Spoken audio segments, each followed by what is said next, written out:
Kalau mantan pengawal saya ada polisi yang dulu ngawal saya, tolonglah masuk masuk secaba, masa ya kan? Itu sah, boleh dong. Saya titip, ini bintang baik ya, jadikanlah perwira capakan.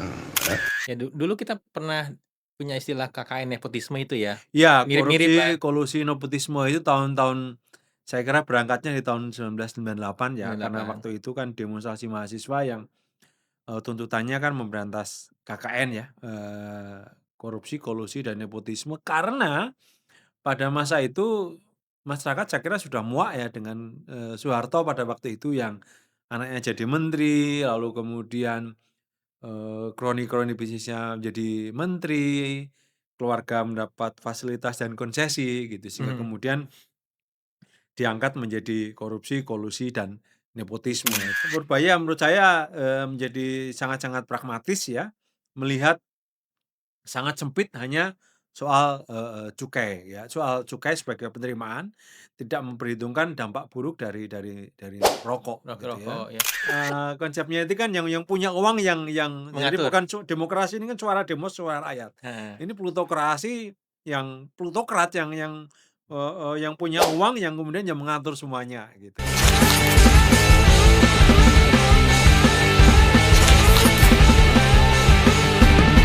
Sobat bijak, masih bersama saya Bigwanto di podcast Bajak Ruang Bijak. Salah satu aspek penting kalau kita membicarakan terkait dengan pemerintahan yang bersih dan baik adalah terkait dengan tata kelola pemerintahan atau good governance. Dan aspek penting terkait dengan good governance itu adalah transparansi dan juga bebas dari konflik kepentingan, termasuk dalam isu kebijakan kesehatan. Nah, untuk membahas ini, saya sudah kehadiran tamu istimewa yang memang ahli dalam bidangnya, yaitu, Mas Yohanes Danang Iya Widoyoko iya, dari Transparansi Internasional Indonesia.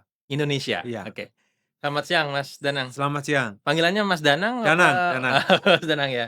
Iya, Mas Danang itu adalah sekjen di Transparansi Transparansi Internasional Internasional Indonesia. Indonesia Iya. dan sudah 15 tahun ya di isu kebijakan publik ya? Lebih saya Oh, lu tadi sama, TI Indonesia saya 6 tahun dan sebelumnya saya di ICW itu mungkin ada let's say 14, 19 tahun ya. Jadi 14, 19 tahun. iya karena saya nggak aktif selama studi tapi Mhm. saya resminya berhenti dari ICW tahun 2019, masuk tahun 2020. Mhm Jadi mhm. ya Masuk sepanjang itu. 2020 tuh ke 2000, sorry, tahun 2000 2000. itu, masuk ke ICW pertama kali, selesai resminya tahun 2019, Mhm. 2020 saya ke Transparansi Internasional Indonesia. Jadi cukup panjang, Ya itu aja cocok yang lah ya detail. kalau kita ngomongin transparansi, kalau kita Mhm. ngomongin konflik kepentingan, ya cocok lah sama Mas Danang. Ya itu yang topik yang saya geluti tiap hari ya, Heeh. beberapa hal yang, kami diskusikan, kami pikirkan, dan juga selalu dikembangkan terus itu prinsip-prinsip yang ini ya, sebetulnya di banyak negara dan saya kira di semua masyarakat juga mengedepankan itu semuanya sebetulnya, bagaimana mencegah, konflik kepentingan. Karena Iya, konflik kepentingan itu kalau nggak diatur itu selangkah lagi ke korupsi, gitu korupsi. ya. Nah, ini hal yang sebenarnya bagi awam atau publik, Iya itu belum terlalu paham ya mengenai konflik kepentingan, good governance, iya tata kelola pemerintahan. iya. Sebetulnya bukan tidak paham, tetapi, masyarakat sudah memahaminya gitu ya, cuma barangkali, karena mungkin banyak dilanggar, jadi kemudian kekuasaan seringkali yang berkuasa itu seringkali melanggarnya, sehingga tidak tidak menjadi suatu yang itu diterima atau apapun. Tapi setahu saya itu kan, kalau dalam bahasa lokal ya atau bahasa Indonesia atau bahasa Jawa mungkin karena saya berangkat dari etnis Jawa ya, itu ini kan soal pantas nggak pantas gitu ya. Iya, pantas nggak pantas ya. Iya, dulu aturannya ini nggak pantas gitu ya. Norma ya? Lebih lebih kepada norma, sebenarnya tidak diatur secara hukum, lebih pada norma atau ya etika gitu ya. Mhm. Etika kan sebenarnya, lebih lebih luas, lebih abstrak gitu dan kemudian diturunkan ke dalam hukum. Nah, eee, sebagian dari kita barangkali baru menyadarinya ketika diterjemahkan ke dalam hukum dan sebetulnya dalam beberapa hal sudah diatur sejak sejak cukup lama, cuma memang sekali lagi tidak menjadi perhatian ya, seperti katakanlah, yang barangkali sudah menjadi aturan yang jelas dan diterima itu tidak boleh memberikan kontrak kepada keluarga ya kan, Ya, ya, ya. atau kemudian di politik dinasti itu kan selalu dikatakan tidak bisa hubungan darah, satu tingkat dengan anaknya, orang tuanya, Mhm, atau katakanlah kakak adik itu yang dilarang kira-kira gitu ya. Jadi mhm, bukan lagi pantas nggak pantas, itu tidak diperbolehkan kira-kira mhm. seperti itu. Atau kemudian yang menjadi persoalan kemudian karena kekuasaan seringkali, melanggar itu gitu. Terakhir saya kira putusan MK kan, Ya itu yang apa, wakil wakil menteri presiden gitu kan, wakil iya, presiden itu kan sebetulnya dan akhirnya diputuskan melanggar etika itu, walaupun tidak mengubah putusan MK ketika, pamannya Gibran meloloskan Gibran sebagai wakil presiden tahun 2023. Nah, mhm. itu kan sebetulnya ada kesadaran yang sebenarnya sudah ada cukup luas di masyarakat, tapi seringkali yang memegang kekuasaan, yang punya power itu seringkali melanggarnya. Sehingga kemudian orang selalu bertanya-tanya, batasnya di mana ini kan?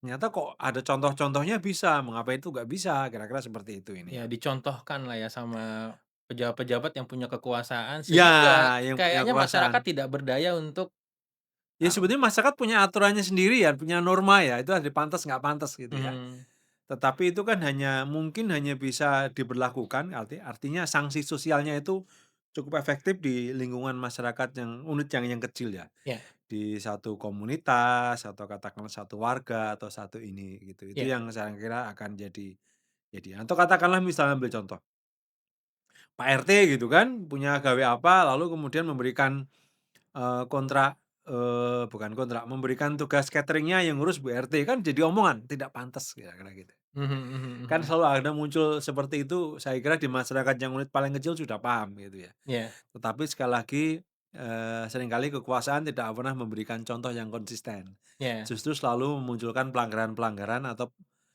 melintas batas norma itu tadi gitu. Itu yang membuat,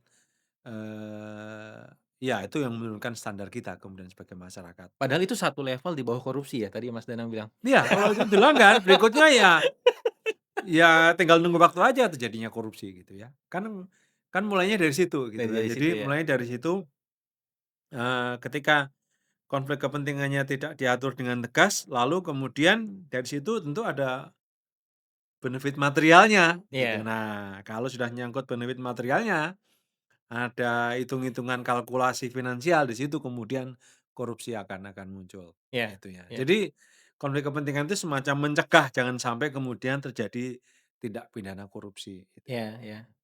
Ya dulu kita pernah punya istilah KKN nepotisme itu ya, Iya, mirip-mirip lah, korupsi, kolusi, nepotisme itu tahun-tahun saya kira berangkatnya di tahun 1998 ya, karena 98. waktu itu kan demonstrasi mahasiswa yang, tuntutannya kan memberantas KKN ya, korupsi, kolusi, dan nepotisme. Karena pada masa itu masyarakat saya kira sudah muak ya dengan, Soeharto pada waktu itu yang anaknya jadi menteri, lalu kemudian kroni-kroni bisnisnya menjadi menteri, keluarga mendapat fasilitas dan konsesi gitu, sehingga Mhm, kemudian diangkat menjadi korupsi, kolusi, dan nepotisme. nepotisme. Dan kemudian dari situ sebetulnya kita sudah punya aturan soal, terutama Undang-Undang Nomor 2899 tentang penyelenggaraan pemerintah yang bersih dari, korupsi, kolusi, dan nepotisme. Undang-undang itu sebenarnya lebih mengatur kepada pencegahan konflik kepentingan, tetapi kan masih sangat basic sekali ya pada waktu Mhm, itu ya, lebih masih sangat ini dan belum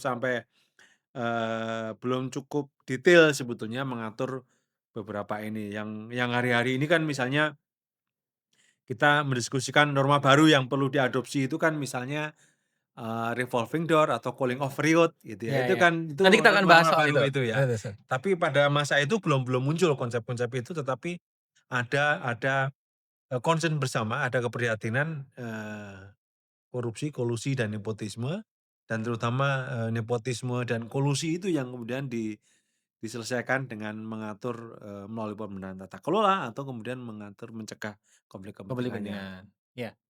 Saya kan masuk nanti ke kebijakan Mhm. kesehatan, Iya, karena mhm, lagi rame juga nih ya, Menteri iya, Keuangan ketemu sama pengusaha rokok nih ya. iya, Usai betul betul, bertemu jarum gudang garam, mhm, keputusannya adalah cukai tidak naik gitu iya, ya. Bagaimana pandangan Mas Danang soal situasi ini? Ya, saya kira, Pak Purbaya ini, Pak Menkeu ini ketemu secara terbuka dengan Jarum dan Gudang Garam ya. Artinya pertemuan terbuka itu mestinya yang pertama dia ketemu dengan Menteri Kesehatan dulu sebelum ini ya. Ya, karena kan Ini cukai kan kaitan ini kan sama sinyal, ini kan simbol ya, ya, bahwa mereka ini lebih penting daripada Menteri Kesehatan gitu, untuk ditemui kalau menurut saya gitu. Dan itu mengkonfirmasi sebetulnya mengkonfirmasi bahwa cukai, terutama cukai hasil tembakau itu menjadi sumber penerimaan. Padahal kan pada dasarnya yang namanya cukai itu kan untuk mengurangi konsumsi, itu instrumen untuk mengurangi konsumsi. Kalau instrumen mengurangi konsumsi itu semakin kecil berarti semakin bagus karena artinya tidak ada yang, mengkonsumsi itu lagi gitu mhm, ya. Nah ini kan tidak, kalau ini ditemui yang pertama ini artinya menjadi prioritas penting bagi Menteri Keuangan, ini artinya, sumber penerimaan yang penting dan kalau diperlakukan sebagai sumber penerimaan maka ya harus naik gitu ya. mhm. Logikanya kan begitu. Kalau, cukai untuk membatasi konsumsi harusnya semakin turun ketika programnya berhasil. Ininya konsumsinya Harusnya turun, turun, konsumsinya harusnya konsumsi turun, cukainya kemudian turun gitu ya. Kecuali tentu ada penambahan yang lain, atau misalnya usulan cukai objeknya ditambah untuk mhm, naik. Tapi ini harusnya itu kan cukainya turun karena konsumsinya menurun. Nah, kalau kemudian menjadikan ini sebagai penerimaan, ya dia harus naik terus gitu kan. Harus naik terus. Nah, ini yang kemudian menjadi persoalan, kenapa namanya cukai? Ya harusnya pajak aja gitu kalau menjadikan penerimaan. Tapi kan Pak Purbaya menurut saya, menjadi sangat-sangat pragmatis ya, melihat sangat sempit hanya soal, cukai ya, soal cukai sebagai penerimaan, tidak memperhitungkan dampak buruk dari rokok gitu ya. rokok ya. Dan tadi yang Mas Danang sampaikan ketika dia menemui pengusaha dulu, berarti kan ada sinyal di mana Penerimaan lebih penting dan daripada pengusaha resiko. lebih prioritas buat dia dibanding, aspek kesehatan kayaknya. Iya, itu yang saya kira ini. Jadi Pak Purbaya mungkin merasa, kalau dia bisa mendatangkan uang, katakanlah menjaga APBN tetap ini, penerimaannya meningkat, ini kan dalam tekanan juga ekonomi ya, Mhm, dan potensinya tentu pajaknya akan berkurang gitu ya. mhm, Sehingga saya menduga dia harus bekerja keras untuk mendapatkan penerimaan, karena sudah berkurang. Karena dividen dari BUMN itu sekarang masuk ke Danantara, mhm, tidak ke APBN lagi. Jadi penerimaan dari itu sudah berkurang. Potensi penerimaan lain yang paling mungkin ditambah adalah utang kan, nambah utang, tapi itu kan mhm. berat ya, artinya ada konsekuensi harus membayar. Nah, sepertinya yang, ini kan konteksnya kalau saya secara simbolik ya, dia datang ke pegawai-pegawai pajak, berapa hari kan dia Mhm. sering ketemu, dengan pegawai pajak, lalu kemudian dengan perusahaan yang menyumbang, cukai, ya ini artinya kan itu menjadi prioritas utama Menteri Keuangan. Tapi sebenarnya kalau dia butuh tambahan penerimaan mestinya cukainya dinaikin dong? Karena konsumsi kan kalau perokok kan karena sudah adiktif pasti dia akan Mhm. terus konsumsi kan. Sebenarnya kalau dia mikirnya adalah, "Saya butuh uang tambahan," mestinya cukainya dinaikin dong, bukan nggak ada kenaikan cukai. Saya menduga dia mendengar apa kata ini perusahaan besar. Oke. Nah ini saya, Ini memang ada apakah ada sinyal oligarki memang sudah menguasai tata sangat dekat kalau itu menguasai enggak, tapi saya kira relasinya sangat dekat lah. Itu yang paling kelihatan kan, yaitu dia ketemu dengan perusahaan bukan dengan misalnya komunitas, kesehatan atau katakanlah ini ya, masyarakat sipil yang bergerak di let's say mungkin di ekonomi segala macam gitu ya. Jadi saya kira dia memandang penting ini. Jadi, perusahaan-perusahaan besar tentu tentu punya pengaruh ya, pengaruh-pengaruh yang sangat besar dan kekhawatiran mereka yang saya, dengar, saya, ikuti diskusinya itu kan kalau cukainya naik terus gitu ya, mereka khawatir produk mereka tidak laku, gitu ya. itu kan pengakuan industri. Industri, mereka khawatir produknya tidak laku karena kompetitor bisa jual lebih murah atau rokok ilegal, nambah, Nambah kira-kira gitu. seperti itu ininya. Jadi, karena mereka penyumbang terbesar, jadi mereka merasa punya Untuk cukai ya? untuk cukai ya, Karena menyumbang cuma 2 terbesar untuk komoditas cukai. loh. Iya, mereka merasa, ya saya sebagai donor terbesar nih untuk APBN gitu kan, harus harus dengerin gitu ya. Ini yang saya kira posisi tawar yang hendak dinaikkan oleh, 2 perusahaan ini ya. Tapi ada nggak sih sinyalemen pemerintah ini kayak takut sama pengusaha atau industri? Sebetulnya, di politik kan bukan takut nggak takut ya, tapi di bawah pengaruh siapa gitu ya. Ah, di bawah pengaruh siapa? Itu Jadi kan kira-kira seperti itu ya. jadi kemungkinan kalau kita lihat keputusan seperti ini ya di bawah pengaruh Oh iya, ya tentu di bawah pengusaha. pengaruh perusahaan, kan karena saya kira ini ya, itu menurut saya, di politik, kalau ngomong dengan komunitas politik kan sangat terang benderang gitu ya. Ada persoalan pendanaan politik, partai politik atau kandidat itu selalu, merasa kekurangan anggaran. Mereka harus menggalang anggaran, menggalang dana untuk kampanye dan berbagai kegiatan politik dari anggota atau kemudian dari kontributor, donor. Donor itu salah satunya dari perusahaan-perusahaan. Nah, dari anggota itu terus menurun ininya, donasinya, sehingga kemudian mereka mengandalkan kepada, pihak ketiga adalah di antaranya perusahaan-perusahaan. Dan perusahaan yang punya uang dalam jumlah besar tentu punya posisi yang strategis untuk mendanai, politik. Ini yang kemudian ada penulis yang kemudian menyebutnya itu, bukan demokrasi tapi plutokrasi gitu Apa ya. itu plutokrasi? Konsepnya itu kan yang punya uang yang jadi Mengatur? bukan demokrasi ini kan suara demo, suara rakyat. Heeh. Ini plutokrasi yang plutokrat yang punya uang yang kemudian yang mengatur semuanya gitu ya. Itu yang, saya kira, muncul gitu kritik terhadap demokrasi di Iya. Indonesia di mana kemudian uang itu menjadi sangat penting dan terutama ini memberi peluang dan peran yang sangat besar kepada, mereka yang menguasai sumber daya material dalam jumlah besar. Itu yang kemudian konsep oligarki itu Oligarki intinya, itu iya. ya. Ya, yang akhirnya kebijakan yang lahir adalah kebijakan yang menguntungkan Kepentingan pebisnis, bisnis dan besar. oligarki ini yang kalau saya baca dulu dalam konteksnya cukai tembakau ini kan disertasinya Mas Abdillah Hasan itu ya. Mhm, Dia membandingkan bagaimana antara masyarakat sipil, DPR, politisi, dan kemudian Kementerian Kesehatan ketika merumuskan undang-undang tentang, cukai kalau nggak salah ya, mhm. itu lalu kemudian ternyata ya politisi lebih banyak membela kepentingan, pebisnis terutama industri, hasil tembakau, sehingga kemudian ada berbagai aturan-aturan yang katakanlah memberi ruang kepada industri hasil tembakau untuk tidak terlalu diatur dengan alasan kesehatan dan berbagai alasan lain yang membatasi konsumsi gitu ya. Mhm. Dan memang itu yang, saya kira itu narasi yang selalu disampaikan oleh para, pendukung industri rokok ya, bahwa kami menyumbang dalam jumlah besar untuk APBN gitu ya. Kami memberikan, apa, kontribusi yang penting untuk APBN gitu ya. Jadi jangan diatur-atur, jangan terlalu Ya, dikurangi gitu ya. ya, ya. Itu yang selalu disampaikan. Walaupun seringkali juga tidak pernah, menghitung juga berapa biaya kesehatan, berapa biaya Ya, BPJS, itu kan selalu miss gitu. ya. Seperti, eee, Pak Menteri Keuangan datang Mhm, ke industri tembakau, tetapi tidak pernah berdiskusi dan dengan BPJS-nya, dengan Kementerian Kesehatan, mhm. risiko-risiko, dari tembakau gitu Ya, ya. ya, ya, ya. Itu yang menurut saya, pertama, kurang pas bagi Menteri Keuangan, bagi pejabat publik gitu ya. Menurut saya ini saya nggak tahu persis ya, apakah sepertinya Menteri Keuangan yang dulu tidak pernah itu langsung datang ke ini gitu ya, Iya. Mungkin industri karena dia tembakau ngerasa pula. dia koboi boleh apa aja kali ya? Ya mungkin ketidakpahaman dia atau ketidaktahuan dia soal ini kan soal norma ya, laki-laki ya pantas nggak pantas, soal konflik kepentingan. Mhm. Tidak ada aturan yang spesifik melarang gitu ya. Mestinya kalau itu penting ya mestinya yang pertama penyumbang yang besar itu bukan cuma industri hasil tembakau, mestinya datang aja ke industri tambang, datang juga ke industri perkebunan.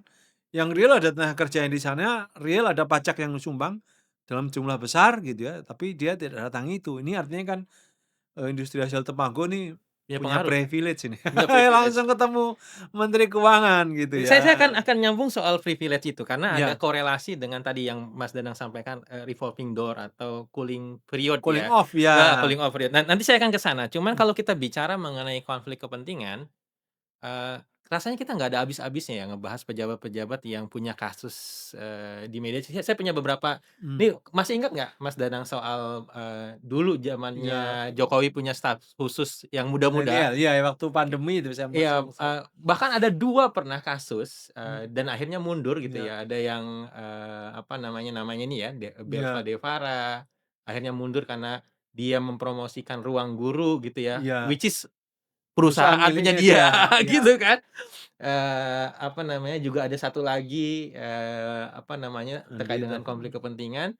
Nah, yang terbaru adalah Menteri Desa ini, ingat nggak Mas Danang, oh iya, dia kasus ini, mengerahkan ini ya, kepala desa fasilitas? untuk mendukung, Heeh, ada lagi mungkin teman rezimnya, X. Nah, iya ya cukup ini ya, banyak dan beritanya, ini, iya ya di ramai shutdown. dan dikomentari oleh bahkan, apa namanya, Mahfud MD dan Oh iya, sebagainya. itu praktek yang sering kali terjadi gitu ya, yang minta fasilitas istri menteri di Eropa gitu ya, Itu itu memang biasa ya? kalau pengalaman saya selama saya di Australia itu kan ngobrol sama teman-teman embassy itu kasihan sebetulnya mereka dengan teman-teman Kemenlu ya. Suruh jemput, Suruh betul, itu udah kayak IO aja kerjanya mereka gitu, melayani kepentingan para pejabat gitu ya. bahkan kasus kemarin yang, PPI meninggal di Iya Belanda kalau nggak iya salah, iya kecapean iya karena ngelayanin melayani pejabat. pejabat, iya.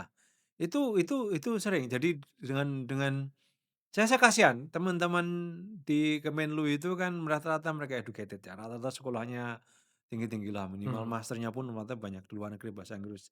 Bahasa Inggris dan bahasa Inggrisnya mesti sangat bagus semuanya, tapi mereka cuma jadi suruh mengantar pejabat ke sana kemari gitu ya. Ini kan kayak, ya mohon maaf itu ya, untuk itu kan bukan selevel mereka gitu. Harusnya mereka, teman-teman itu lebih ngomong substansi gitu ya. Soal apa sih kepentingan Indonesia, bagaimana membangun, memajukan relasi antar negara, bukan melayani kepentingan pejabat. Tetapi itu yang persoalannya kan ini kita belum selesai nih terutama di kalangan elit kita ya soal konflik kepentingan ini tadi, mana yang pantas dan nggak pantas itu. mhm. Itu, di satu sisi di masyarakat komunal barangkali karena saya bukan antropolog yang menekuni soal ini secara detail ya. Di satu sisi kita, masyarakat punya aturan sendiri, batas mana yang pantas dan tidak pantas, tetapi saat yang sama, para para menteri ini kan merasa pejabat itu harus dilayani gitu kan, Nah yang itu kemarin mental itu ada ya? strobo-strobo atau, Mhm, apa itu yang tut, tot, wok, wok ya gitu. ya itu yang lagi rame itu ya, atau hidup yang bergelimang kemewahan itu ya. Itu kan sebetulnya warisan dari kalau kalau, pada masa kolonial ini kan, norma yang hari ini kan bukan tiba-tiba muncul, itu terbentuk bertahun-tahun, mungkin beberapa generasi diwariskan tanpa disadari. Salah satunya pada masa kolonial Belanda itu kan pemerintah kolonial Belanda itu tidak berkuasa langsung di Indonesia. Mhm, Mereka tidak kemudian datang seluruh orang Belanda ke Indonesia lalu mengisi semua jabatan, oh enggak. Mereka tuh enggak banyak di sini, efisien banget mereka memerintah. Mengapa mereka efisien? Karena mereka menggunakan para waktu itu bangsawan-bangsawan lokal gitu ya. mhm. Bangsawan-bangsawan lokal itu tidak ditindas, justru diberdayakan, diberi peran oleh pemerintah Belanda sebagai pengumpul pajak, gitu kan. Kasih privilege juga, Kasih privilege, yang bisa bupati-bupati macam-macam, itulah ya? bupati-bupati gitu Mhm, ya. Di beberapa, etnis itu kan atau yang nyebutnya bupati, ada yang walaupun sebelumnya nggak ada kerajaan, tapi ada bupati-bupatinya, adipati ada gitu-gitu. ya macam-macam ya. Tapi intinya kan kemudian itu menjadi bahwa, pejabat itu ya seperti mereka bisa bisa seenaknya gitu ya, Seenaknya. seenaknya. Karena, pada masa itu yang kemudian berujung pada, eee mungkin pada masa itu orang marah dengan kolonialisme karena praktek seperti itu gitu. Mhm, Dan ini tidak hilang dengan Indonesia merdeka dan bahkan hingga sekarang praktek di mana pejabat itu harus dilayani, mhm. itu ya contoh hari ini harus dilayani gitu ya. Terjadi gitu, Harusnya kan masih. mereka pelayan kita, tapi sebaliknya kita harus melayani mereka minimal di jalan gitu ya. Kesel kesel saya harus minggir juga loh, itu kan. Kalau sebenarnya takut sama polisinya juga Iya. kan, kalau diketok polisi kan juga mikir juga kita kan ini ya. Iya iya iya. Tetapi ya itu kejadian, dan ada banyak cerita tentu ya, bagaimana pejabat itu minta dilayani segala macam itu ya. Iya. Ini kayak tinggal tunggu trigger aja ya, kalau udah jenuh juga masyarakat lama-lama. Sebetulnya sebagian sudah terjadi, kemarin kan, kemarahannya kepada, beberapa para pejabat yang, suka show off itu ya. Mhm. Dan, saya kira mereka bukan cuma, ucapannya yang katakanlah Menyakiti, seperti menyakiti, kasar ya, menantang, tetapi juga pameran kemewahan yang membuat flexing ya istilahnya. flexing-nya itu yang membuat, itu Kita kan lagi sumber susah kok dia ketimpangan. flexing gitu. Itu bara untuk ketimpangan ya, tinggal dituang api Iya, dikit aja, itu sudah langsung meletus gitu. Jadi iya. saya kira sebetulnya itu kan kayak, sebuah nasihat bijak ya, Mhm. wisdom ya.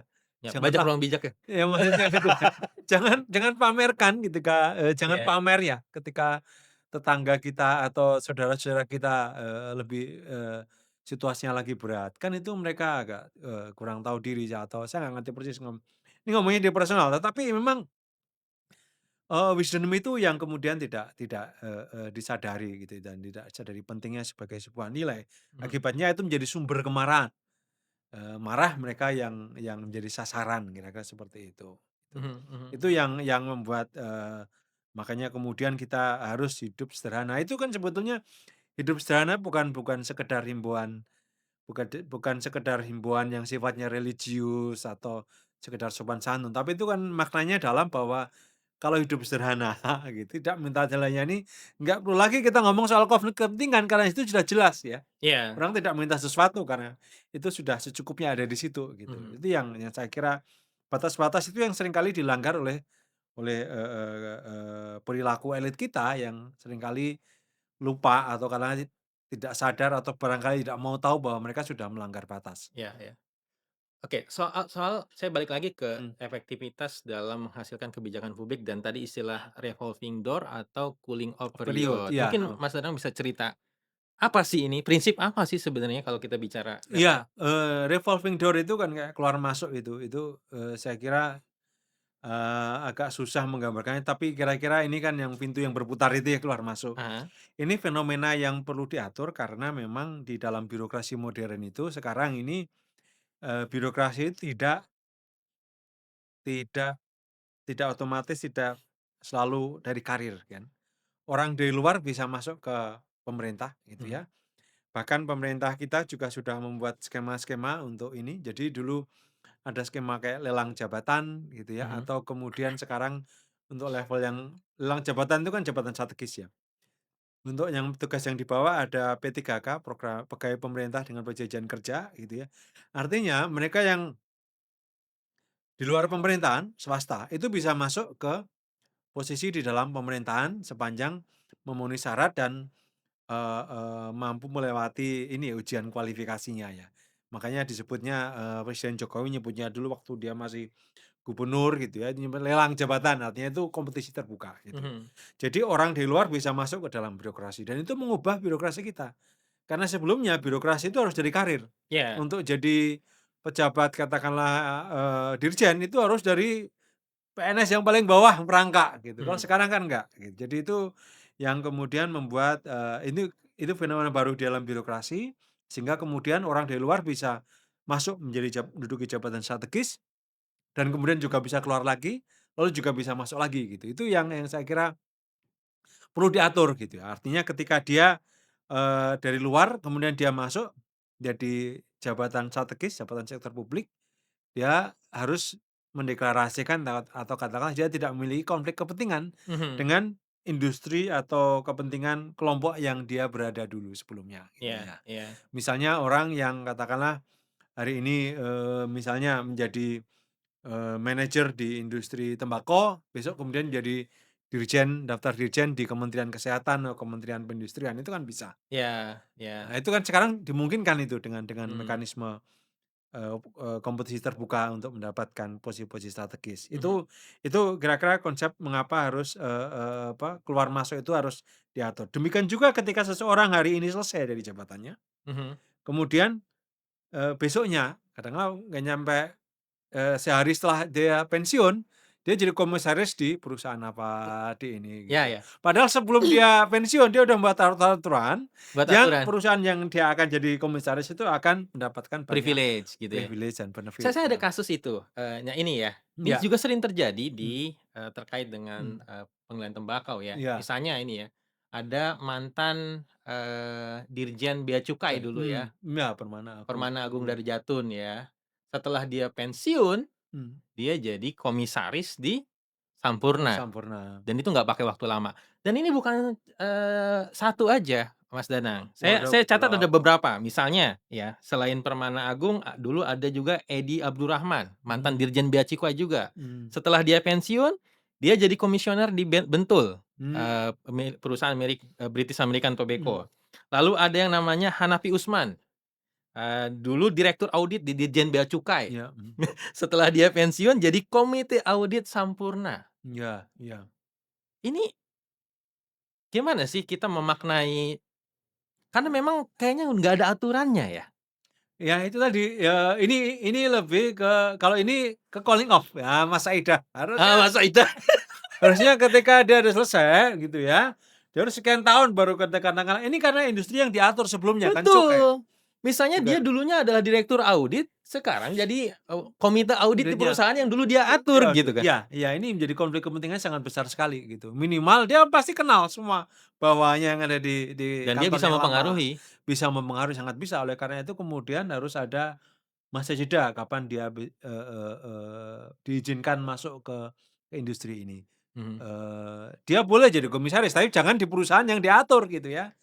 Nah, ini yang saya kira menjadi rancu gitu dan saya kira bagi perusahaan seperti, Sampurna itu kan juga bukan tanpa alasan mengapa merekrut eks pejabat gitu ya, mantan pejabat dan apalagi yang diambil mengapa dirjen di Kementerian Keuangan ya, kenapa enggak katakanlah dirjen di pertanian atau dirjen di kementerian lain kan juga banyak tuh pensiunan dirjen ya, kenapa jadi Kementerian Keuangan, kan sangat strategis. Itu kan kira-kira, ini kira-kira dia ndak ini ya, punya entah mungkin punya, lobis, punya akses atau karena bisa punya akses langsung ke bea cukai yang meregulasi Mhm. bisnis perusahaannya itu kan. Ini yang saya kira, dan di banyak sektor terjadi seperti ini gitu. Dan nggak Rekan-rekan cuman di tembakau ya. oh hampir semuanya. Saya ngelihat ini lalu saya berimajinasi terkait dengan apa, ya Purbaya itu. Iya, Saya khawatir, kan jadi menteri nggak mungkin selamanya. iya iya, Ada apa gitu? Saya sih cuman ini kan juga harus diatur kan sebenarnya. iya harus harus diatur tadi tadi itu, revolving door jadi keluar masuk. Jadi, dia tidak bisa dari perusahaan ini langsung masuk ke katakanlah nanti ke sektor publik yang terkait dengan sektor bisnisnya, atau setelah dia jadi pejabat tidak boleh langsung ke perusahaan yang dulu diatur Diatur sama dia gitu. Karena ini kejadian di sektor. banyak sektor ya, Contoh-contoh teman-teman di ada pertambangan ada banyak sama ya? gitu ya, sama Kementerian SDM berarti ya? SDM ya, saya kira, di perkebunan juga banyak gitu ya, Kementerian Pertanian, Perkebunan, atau malah juga di kesehatan biasanya susu, industri farmasi itu juga juga Artinya kan ada. masih lumrah. Ya justru itu kemudian, orang biasa tidak bisa seperti itu gitu kan, nah yang punya kekuasaan yang menjadikan itu gitu kan. Menurut saya, ini pertimbangan bukan pertimbangan profesional, itu pertimbangan yang sangat politis. Mhm. Ini mereka membangun, lobis eee, ke ini ya, membangun saluran komunikasi, lobby ke pengambil kebijakan gitu ya. Iya. Ini yang saya, eee, ada ruang-ruang di situ gitu. Memang saat ini sedang ada upaya mengatur itu. Jadi, minggu lalu kebetulan Indonesia kan saya ada ikuti konferensi anti korupsi OECD.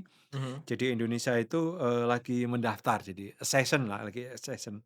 Mendaftar untuk menjadi anggota OECD gitu ya. Mengapa Indonesia ingin jadi anggota OECD? Dengan menjadi anggota OECD, maka kemudian Indonesia itu dipermudah aksesnya ke pasar negara-negara maju. OECD itu, anggotanya itu negara-negara maju dan kemudian kalau kita menjadi anggota OECD, tidak perlu, katakanlah bayarnya menjadi lebih mudah, hampir lebih jauh-jauh berkurang. Tetapi untuk itu, untuk assessment itu, untuk proses menjadi anggota OECD, panjang sekali prosesnya. Nah, minggu lalu itu dalam konferensi anti korupsi OECD itu yang dibahas adalah sebetulnya soal konflik kepentingan. Karena di Indonesia aturan-aturan tadi itu, calling off period atau kemudian revolving door itu belum diatur dengan cukup tegas gitu ya. Mhm. Nah, kalau Indonesia ingin jadi anggota OECD, ya mau nggak mau Indonesia harus mengatur itu dengan jelas dan tegas gitu ya. Mhm. Nah, ini yang menjadi PR bagi kita gitu. Iya. Dan kalau kita nggak mau masuk menjadi anggota OECD, Thailand juga mendaftar, Brasil juga Iya. mendaftar. Itu kompetitor utama, ekspor kita gitu. Iya. Artinya, negara-negara ini kompetitor utama. Kalau kompetitor kita semua anggota OECD, ya barang-barang kita akan sulit untuk masuk ke pasar negara-negara Mungkin maju. mungkin dijelaskan dulu OECD itu apa mungkin? Organization of Exporting Countries, ini Exporting. iya, negara-negara ini ya, negara-negara maju, jadi ini organisasi negara-negara maju gitu ya, ada negara Eropa, ada Jepang, di Asia itu ada Jepang, Korea itu yang sudah menjadi anggota gitu ya. Mhm. Lalu kemudian di, ya Eropa Barat, kemudian Amerika, ya itu Mhm. yang OECD dan mereka membuat syarat yang cukup tinggi sebetulnya untuk menjadi Anggota. anggota. Markas utamanya itu ada headquarter-nya ada di Paris gitu ya. Mhm. Dan mereka yang men-setting sebetulnya, aturan-aturan global. Salah satu yang mendorong sebetulnya penggunaan aturan-aturan global. Nah nah Thailand lagi mendaftar, lagi proses sama kayak kita, ASEAN lagi proses, Brasil juga sama lagi, proses gitu. Produk Brasil itu kan, soybean ya, apa, minyak kedelai gitu Mhm. kan. Nah, kalau Brasil masuk dan kita nggak masuk OECD, Mhm. berarti minyak sawit kita akan kalah sama minyak kedelainya Brasil gitu di pasar internasional. Mhm. Mhm. Mhm. Atau kalau Thailand menjadi, anggota OECD dan kita gagal memenuhi standar OECD, ya Thailand akan lebih mudah sebetulnya mengekspor produk-produk pertanannya daripada kita gitu ya. Oh. Untuk masuk ke jual di Eropa Barat, jual di Amerika, jual ke bahkan Jepang, Korea gitu, Mhm. Da negara-negara maju lainnya. Itu iya. ini yang saya kira harus dipenuhi ya. Dan salah satu syaratnya adalah punya aturan terkait dengan konflik kepentingan yang Konflik tadi kepentingan, ya referring to. konflik kepentingan, pengaturan soal, korupsi karena, prinsipnya, kompetisinya itu harus sama. Jadi kalau yang satu diizinkan menyuap, nggak boleh yang lainnya Mhm. diatur dengan ketat, itu tidak boleh. Jadi harus dibuat aturannya yang cukup Sama. sama dan terutama soal konflik kepentingan. Karena Mhm. konflik kepentingan itu memberi akses lebih kepada salah satu pihak yang, eee eee, bisa bisa bicara, punya jaringan, punya, akses atau malah barangkali punya kontribusi kepada ini. Jadi makanya dibuat aturan yang cukup, katakanlah yang setara karena OECD itu pada dasarnya pada akhirnya itu ya ini perdagangan gitu, Mhm. perdagangan. Mhm. Nah Mhm. kalau salah satu tidak diatur konflik kepentingan ya kompetitornya kalah tentu saja kan. Oleh karena itu kemudian harus level playing field-nya ini medan permainannya dibikin sama gitu. Iya. Iya. Satu Iya. dilarang, yang lainnya harus dilarang juga. Satu Iya. diatur, negara yang lain juga harus mengatur, kira-kira seperti itu. Iya. Iya. Oke. Ya memang, harusnya jadi positif ya buat kita kalau kita gabung di situ ya. Ya harusnya kan standar kita harus naik Ya ya, oke saatnya kan harus sama. naik gitu kan. Ya. Kan kita ini, mohon maaf ya kalau masyarakat kita ini kadang kala kalau melihat Indonesia ini kayak negara gini-gini aja, banyak masalah gitu, serius ya. Tapi kalau di luar itu kan negara besar kita. Iya betul. Orang melihat Indonesia itu negara besar loh. Mhm. Negara besar, penduduknya besar, kemudian negara berpendapatan menengah gitu ya. Jadi menurut saya, mereka mengapresiasi gitu ya dan kemudian ya itu tadi, mengapa kemudian mereka menuntut macam-macam, karena ini negara besar gitu ya. Mhm. Konsekuensinya tentu ya kalau kita mau ekspor segala macam harus memenuhi standar, Mhm. global. Kita udah pada level kita nggak mungkin lagi katakanlah kalau jualan tuh jualan barang-barang KW, kita harus jualannya yang premium kira-kira Yang seperti itu, berkualitas. yang berkualitas gitu. Itu yang di, setting-nya udah seperti itu, gitu Iya. ya. Iya. Ini masih PR ya, masih banyak sekali PR-nya. Tadi tadi saya kasih contoh Mhm. yang Kementerian Keuangan, tapi sebenarnya juga bukan cuma Kementerian Keuangan Di tuh banyak yang kementerian lain juga ada sama. Kementerian Perindustrian, Ya, yang mantan Dirjen Agroindustri yang ngurusin industri tembakau, akhirnya jadi misalnya ketua, Gaprindo, Gabungan Produsen misalnya Rokok kok iya Putih. iya itu salah satu contoh Iya, bagaimana terus direkturnya bawahannya juga direktur minuman makanan tembakau dan tembakau jadi sekjen di gabungan, pabrik rokok gitu. ya, Ini hal-hal yang menurut saya mudah-mudahan tidak terjadi di masa depan lah ya, supaya kebijakan publik kita ini benar-benar berpihak kepada publik benar-benar gitu ya. iya iya ini persoalan karena kemudian ini menjadi ini ya, menjadi apa, ini kan juga tidak asal, apakah mereka sangat diangkatnya itu kan karena latar belakang jabatannya bukan karena kemampuan manajemennya atau prestasi yang Iya, lain-lain gitu ya. iya. Saya kira, Nggak ya mungkin kita random semua lah tahu istilahnya. gitu kan, bukan random itu, bukan orang daftar pekerjaan, wawancara lalu dan terima, enggak, itu ada maksud dan tujuannya mengapa diangkat di jabatan-jabatan yang strategis itu. Jadi itu yang menurut saya ini. Jadi kalau di korupsi itu salah satu cara pandang barunya itu kan melihat ini ya, korupsi itu harusnya itu universal, korupsi itu bagian dari etika yang Mhm, partikular gitu. mhm, Lawannya yang bagus dan persis dari korupsi itu yang universal. mhm, Yang universal itu apa? Artinya semua orang terlepas apapun latar belakangnya, afiliasi politik, background etisnya harus diperlakukan sama gitu ya, mhm, termasuk kemampuan ekonominya.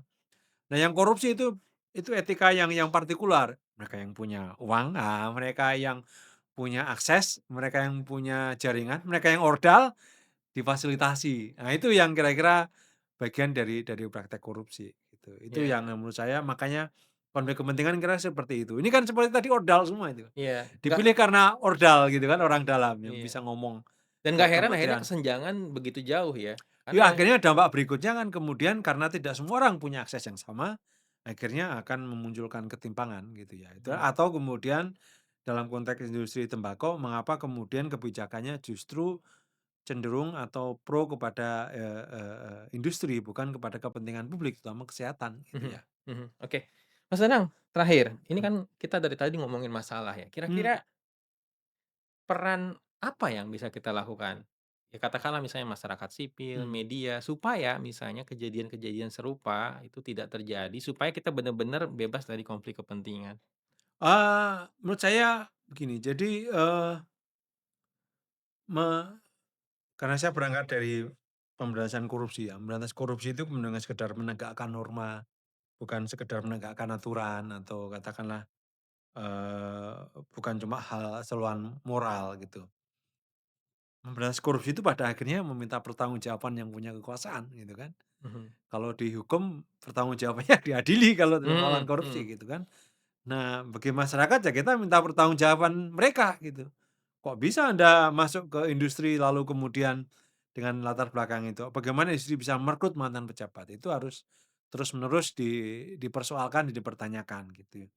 Hari-hari ini kan, kebetulan saya dan teman-teman di Transparansi Internasional kan lagi mengangkat sebetulnya isu konflik kepentingan mhm. di BUMN, karena banyak pejabat yang merangkap Oh, jadi komisaris gitu ya. aduh itu pusing kepala Tapi itu, hari ini kita melihat bahwa di sektor swasta pun juga sama, eks pejabat, masuk. jadi bagian dari industri gitu. Jadi itu praktek yang sangat luas. Oleh karena itu kemudian agenda kita adalah minta pertanggungjawaban mereka gitu ya.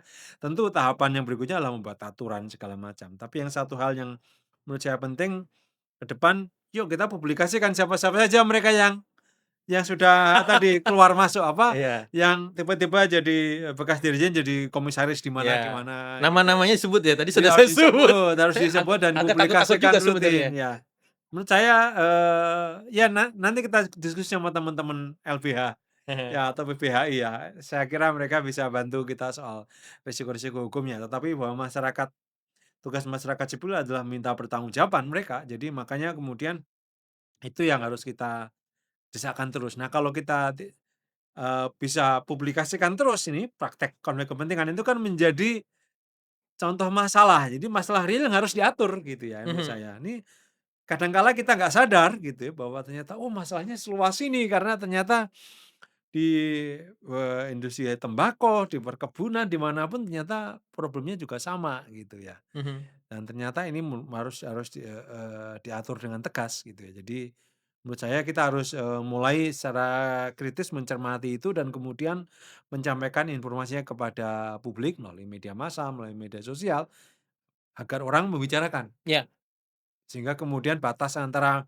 pantas dan nggak pantas tuh makin tegas gitu ya. makin tegas. Kalau aturannya belum ada, harus ada batas yang tegas antara yang tadi etika tadi itu. Menurut saya itu yang etika itu norma yang hidup dalam masyarakat, tetapi seringkali, itu harus diingatkan terus-menerus. Iya, Karena mekanisme, sanksi sosial itu hanya bekerja kalau kemudian ada yang mengingatkan terus-menerus.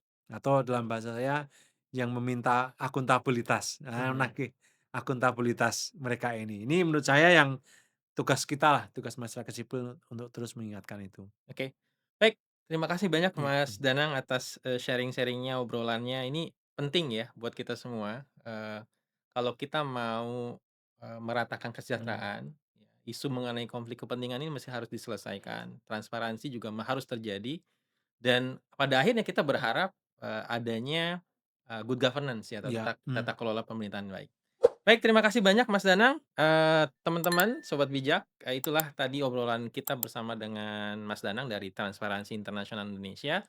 Mudah-mudahan ini bisa bermanfaat untuk kita semua dan kalau kamu suka dengan konten ini silahkan like atau kalau kamu ingin komentar silahkan komentar dan terima kasih, salam sehat, assalamualaikum warahmatullahi wabarakatuh.